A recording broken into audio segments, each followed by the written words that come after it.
About 5 years ago, the Computer Chronicles broadcast a special two-part series on computers and the Pentagon. These two programs looked at the efforts of the military to use computer technology in the development of new weapons and strategic systems. At the time, the work was somewhat theoretical, but with the events of the past few weeks in the Persian Gulf, the role of computer technology in war has become a very real subject. Because of the current interest in military technology, we're going to rebroadcast this special two-part series on computers in the Pentagon. Here is part 2, originally broadcast in April 1986. This is just a toy laser gun, of course, but someday real lasers may be the key to America's military defense if Star Wars or the Strategic Defense Initiative becomes a reality. But no matter how lethal laser beams may be, their effectiveness will depend on computers, on sophisticated hardware and software. Star Wars is just another example of the close relationship between computers and the military. Today, we take a look at the computer aspects of Star Wars as we continue our two-part series on computers and the Pentagon on this edition of the Computer Chronicles.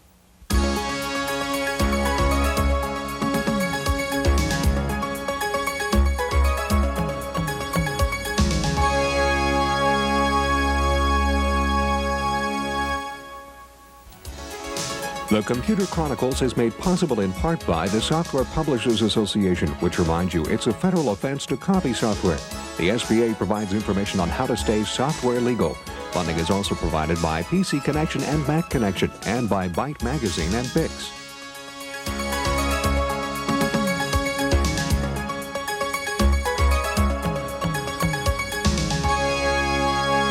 Welcome to the Computer Chronicles. I'm Stuart Chaffee, and this is Gary Kildall.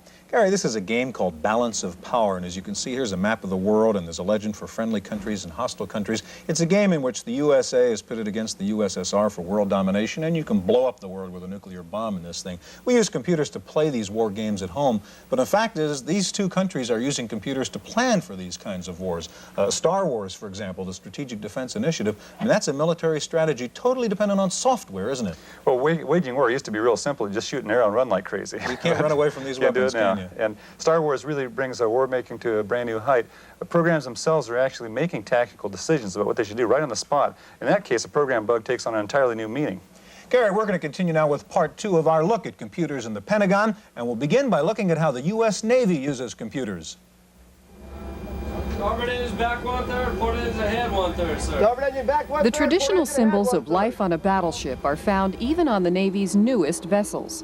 Lines, flags, the semaphore, and the bridge, where the captain issues commands in preparation for departure. But once out on the open sea, the symbols have changed from analog to digital. The USS Valley Forge is the most advanced cruiser in the American fleet, the latest in a series of ships equipped for computer-aided electronic warfare. Deep inside its decks is the control center for a combat system called Aegis, named after the protective shield of Zeus. Technically, Aegis is the Mark VII weapon system that's built around a spy radar, computer-controlled multifunction phased array radar that gives us the ability to track targets, detect and track targets automatically with fire control accuracy. When you combine that with a command and decision system, a computer-based system that processes information, allows you to correlate targets and keep track of the detections that the spy radar makes, and weapon control system, also computer-based, that allows you to schedule targets and create missile engagements on those targets, then you come up with an Aegis weapon system. Aegis was developed in response to a perceived increase in Soviet sea power and to counteract the deadly efficiency of air-launched anti-ship missiles, a threat made evident by the destruction of a British destroyer during the Falkland Islands War. Aegis surrounds the Valley Forge with a protective sphere that detects, tracks, and automatically responds to any hostility up to 200 miles away.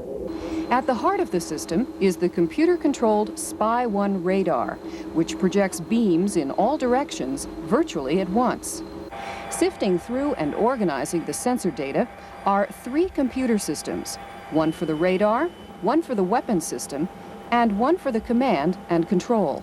The system is totally automated in the event that one of the 4 computers in a particular bay has something go wrong with it. The system will automatically reconfigure to cut that out and still retain the technical guidance that we need.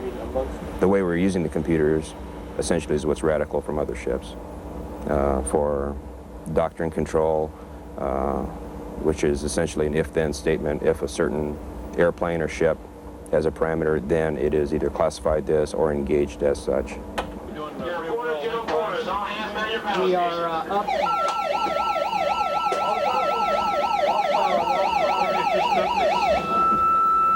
While the Valley Forge is not the first or the only Navy ship with electronic defenses, it marks a new degree of reliance on computer assistance. In the heavily armored Command and Control Center, sensors can identify targets as friend or foe and will track the location, direction, and speed of up to 200 separate targets.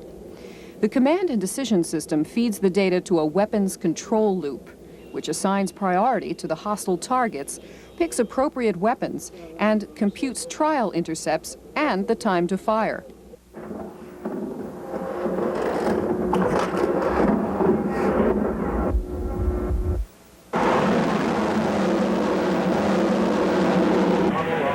Once threats have been identified and weapons assigned, the ship's commander is faced with a major decision. Aegis can operate in manual, semi-automatic, and automatic configurations. In the special automatic mode, the system will automatically fire at targets determined to be hostile until manually overridden. The ability to carry out totally automated warfare is an option that the ship's commander regards with extreme caution. We can, in fact, operate CIC with very few people. We typically don't, because we tend to put a man in the loop rather than leave the ones and zeros to their own devices. The cost of an Aegis destroyer? Almost $1 billion per ship. On the other hand, the Navy estimates that even with its smaller crew, one Aegis cruiser can replace 3 or 4 conventional ships.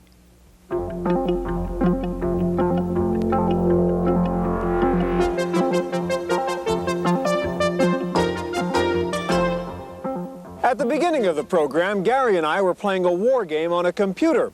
Well, they use computers for war games here too, but believe me, it's not for play. This is Griffiss Air Force Base in upstate New York, home of the Rome Air Development Center. The Air Force is doing research here on the use of computers to make those life and death decisions involved in real battle management. The Air Force is developing several computer systems to improve its mission planning, battle management, and command and control functions. The 2 key areas that are being researched here are sophisticated networks or distributed processing and artificial intelligence or expert systems. This, for example, is called the Advanced Sensory Exploitation System. It analyzes input from different kinds of sensors, electronic, visual, and radar, to provide the commander with the best possible information on the status of the enemy. This computer system analyzes the enemy's position and makes recommendations as to flight paths that will allow for maximum effectiveness of the attack with minimum losses to the pilots. The main problem these computers are trying to tackle is one of information overload for the commanders. The hardware we've developed, the sensors we developed, provide the military with an awful lot of information that they can't deal with in terms of how fast they can deal with it. So what we're trying to do is put some what are generally perceived as human intelligence capabilities, things like learning, problem solving, into the computer so that the computer can do some of that data fusion, if you will, make some sense of the information that's given. One of the keys to an effective computer system is a network of distributed processing. A network approach is particularly important in the military, where the system may have to operate in a hostile environment. One of the main things we want for a command and control system is to be able to survive and to be able to continue to operate in the presence of hostility where you may be losing parts of the system. One of the potentials we see for distributed systems is that if I lose nodes, other nodes which remain can pick up the function that was being performed by the node that I've lost, okay? What that means is I have to be able to move both the processes and the data among the various nodes, and that's what we call migration of processes, migration of data, and reconnect the users that are left to the remaining nodes themselves. Besides networking, the other main thrust of research here is in the area of artificial intelligence, the use of knowledge-based systems to make the task of mission planning more manageable. If you say, I want aircraft A to bomb target B at 10 o'clock in the morning, and there's a constraint violated, that is, aircraft A cannot reach target B without refueling, then right away a constraint through coloring or whatever, a constraint will flash on the screen that says you can't do that. And then you can sit down and ask why. And it'll tell you because that aircraft can't fly that distance, okay? At that point, you could say, fine, schedule me a refueling mission then. Or in fact, you can say to the system, okay, tell me what I can hit that target with then. Rather than you going through the database and say, okay, let's see, maybe one of those aircraft is at a nearer field. You can say to the system, you schedule this for me then. You tell me what I can hit that target with, all right? And the system knows what the range of the aircraft is, what aircraft are at a particular base, what kind of armaments do you need to knock that target out, and do the armaments and the aircraft match? That's exactly what this system does. The commander can review potential targets, have the computer match them up against resources, and check to see which targets are still unmatched. They're the ones in yellow. The commander can also support his decision-making with a laser disc-based mapping system, which provides detailed aerial views of potential target areas from maps all the way down to photos. The computer system can also be used to play war games and try out various strategies in advance. Here, the commander is creating a scenario, putting in an infantry unit, an engineering unit, and so on at a particular location of conflict. But as sophisticated as these computer systems may be, the designers say they're still just decision aids, not decision makers. I think the important distinction is that the human is still making the decision, and that's the key. We try to provide him with as much data as we can and try to provide the assurances that the data is current and accurate, but we are not trying to build systems to take the ultimate decision-making power away from the human being. The humans may still be important, but the computers have changed the ways of warfare. The Air Force experts here say that if the Nazis had had this kind of computer power in World War II, they would not have been fooled on the location of the Normandy invasion. And had we had computers in 1941, the attack on Pearl Harbor might never have happened.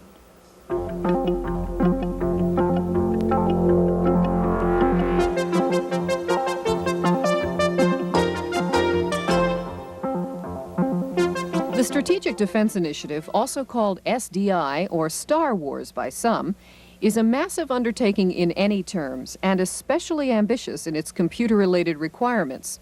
There are two classes of requirements that we think about. First are the functionality types of requirements, requirements associated with detecting and tracking weapons, ballistic missiles, re-entry vehicles.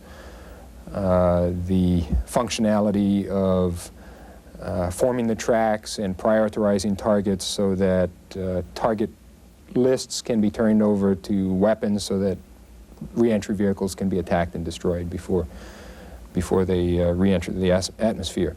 Now, those are the functionality types of issues. Then there are some non-functional or desirable attributes that we would like the system and therefore the software to exhibit. And these attributes are, we would like for the system to be able to gracefully evolve with advancing technology and with changing requirements for the system. The key to successful deployment of SDI may depend on software with the ability to contain faults and to reconfigure the system around any failure.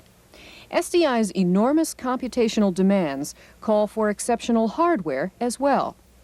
With the advent of multiprocessor architectures, that there's an opportunity to implement the functionality as well as the non-functional attributes of robustness and fault tolerance in multiprocessor architectures that we need to take advantage of.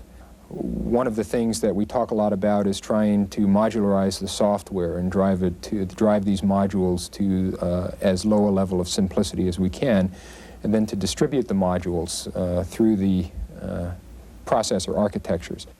Critics of SDI express concern that the system's software needs, perhaps 40 million lines of code, are so vast and so complex that the system could never be totally reliable.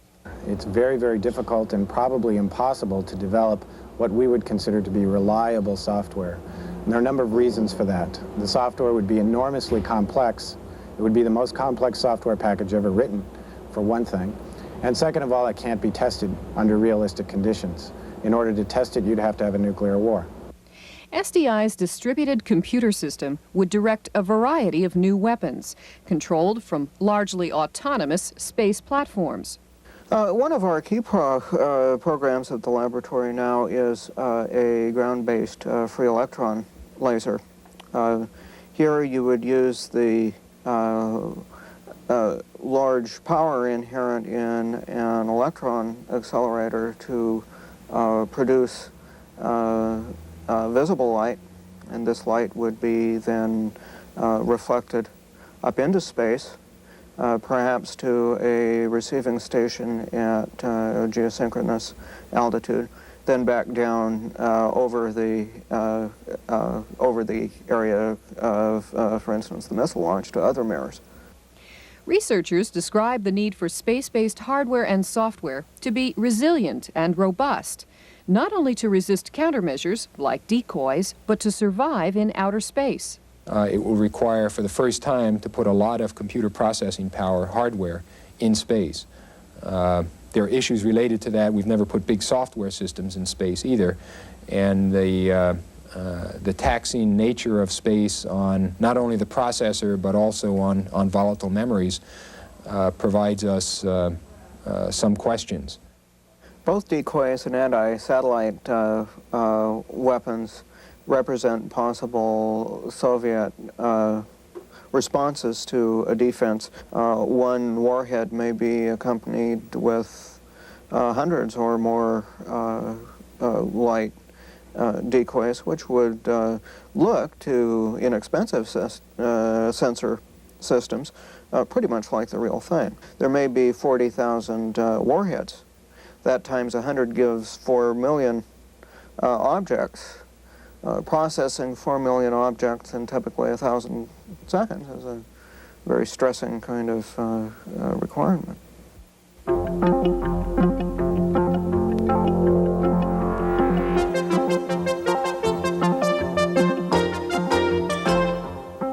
It's somewhat discomforting to think that a future war could be in the hands of two opposing computers. But when you think about it, war has always been a battle of technology. Absolutely, it has always been like that for centuries. If you had guns and I didn't have guns, I'm done for. If you had cannons and I didn't, there was no way I could fight with you. It goes back as far back as you want. And if I had sophisticated missiles and you didn't have them, as in the Middle East War, in '73 or whenever, there's no competition. And so nobody is going to be foolish enough to say, if you have a weapon that is of demonstrated superiority, then I'm going to come and sacrifice lives. So if a robot fights a robot, and one of them has a clear superiority, then people will say, that's a winner. One of the concerns about sophisticated computers in the military is the delegation of decision-making to computers. And indeed, it is possible that in the short time frames of ballistic missiles, a computer might have to make its own decision to take defensive action. A massive launch that corresponds to all of the images of an attack could be dealt with certain precautions associated with multiple phenomenology, measuring the nature of the threat and so forth, and allowing the system to engage the threat, seems to be the kind of philosophy that we would probably adopt. especially in a situation where the system itself was under attack. If a direct ascent ASAT was launched against the system, it would be likely that the system would be allowed to protect itself. While it is scary to think about the use of computer technology for war, Professor Reddy thinks computers may in fact prevent wars, in the same way that many argue nuclear weapons have prevented major wars. War is bad for people anyway, and so why not have robots fight robots and get people out of wars, and those people that have better robots will be declared winner. Some such scenario could in fact happen in the 21st century, because once one has a superior technology, which is clearly demonstrable, then everybody realizes that there's no way one can in fact overcome that advantage. And automatically, people will in fact back down from wars. While the debate goes on about high-tech warfare and computerized defense systems in space, Lieutenant Colonel Audley says the debate over sophisticated computers in the military is really no different than the debate 70 years ago over airplanes in the military. When airplanes came about, we didn't know exactly how they were going to fit into the military arena, and we started using them as observation platforms, and then we found that we could shoot at one another from them and drop bombs from them, and they radically changed the nature of warfare. They made battleships virtually obsolete. SDI is another arena where we see incredible advances in technology, and in this case perhaps being directed to make another weapons system obsolete, in this case the ICBM. Much of the defense-oriented computer research in this country is funded by DARPA, the Defense Advanced Research Projects Agency. Some critics say that puts an inappropriate military bent on basic research, but Professor Reddy doesn't share that criticism of DARPA. They were responsible, for example, for the invention of time sharing. They were responsible for the invention of support of artificial intelligence research for a long time, much of the robotics research. They were responsible for the computer networking research, the ARPANET, which is now permitting all kinds of communications and electronic mail. So many breakthroughs that came in this field over the last 30 years have come from universities through support, unrestricted, unclassified research support from DARPA. There are indeed many civilian spin-offs of technologies developed for the military. For example, the research going on here at Carnegie Mellon University may lead to robot tanks, but it may also lead to safer cars. The military environment is a microcosm of our general industrial environment and general environment. For example, the technology that we're looking at, we are hoping will be primarily used in civilian sector for cars that will drive themselves, so that if I'm drunk or fall asleep at the car or not paying attention, I would not be into a fatal accident. And currently, the single largest source of deaths in this country, more than 500,000 a year, is because of automobile accidents. We believe this technology can, in fact, eliminate 90% of those kinds of deaths. The consensus of opinion seems to be that whether our computer research ends up in military or civilian applications, there is little doubt about the importance of the task at hand. The most important technologies for the future are very clear. Computers, communications, artificial intelligence, robotics, materials technologies that will help in all of these things. And semiconductor technologies, which are electronics, which are integral to all of these things. Fiber optics, again, for communications. Satellite technologies. Essentially all the ones where we currently have significant superiority over all other nations. And it's a question of whether how long we will maintain the superiority.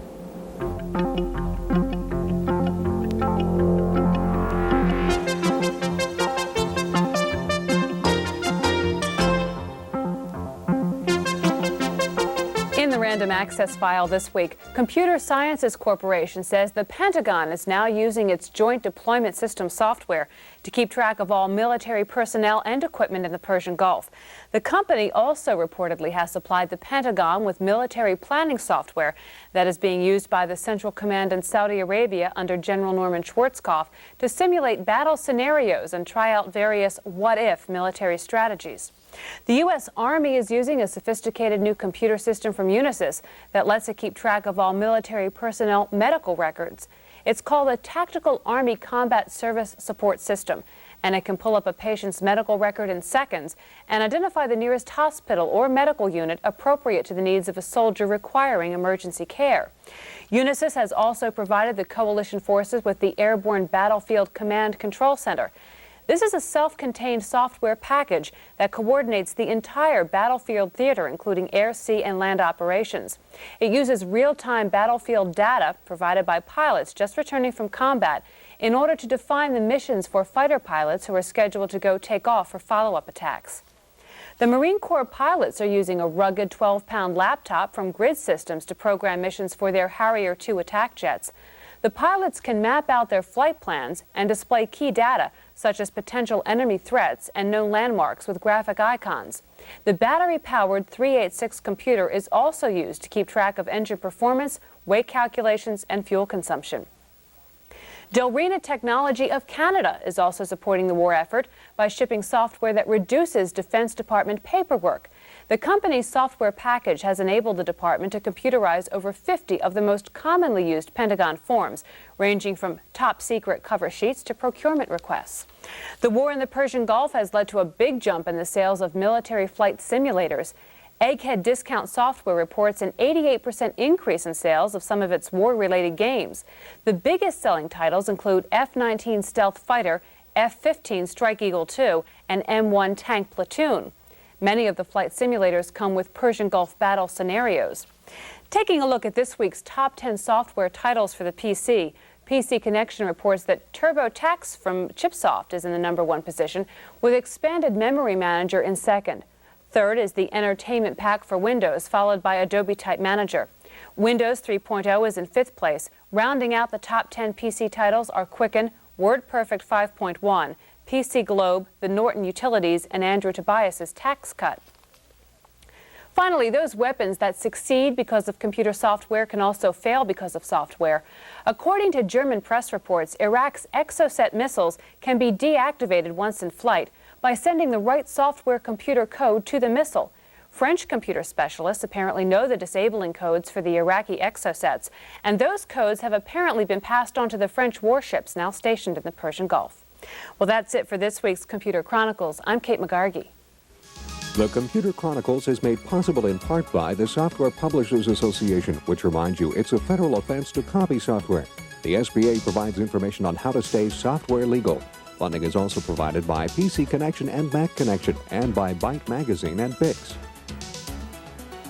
For a transcript of this week's Computer Chronicles, send $4 to PTV Publications, Post Office Box 701, Kent, Ohio, 44240. Please indicate program date.